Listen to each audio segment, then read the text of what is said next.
ইসলামী lifestyle আমাদেরকে productive হতে উদ্বুদ্ধ করে।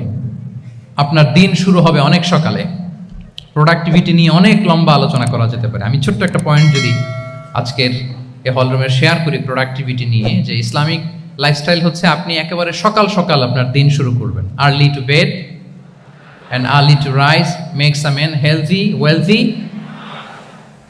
সবাই তো শিখেছি এটা, যে আগে আগে ঘুমোতে যাও, আগে আগে ঘুম থেকে জাগো, তুমি ধনী হবে, তারপর তুমি প্রজ্ঞাবান হবে, তুমি সুস্বাস্থ্যের অধিকারী হবে। এটা হচ্ছে ইসলামিক লাইফস্টাইলের একটা কোর ভ্যালিউ। সকাল সকাল দিন শুরু করা মানে সানরাইজের আগে আমার সকাল শুরু হবে।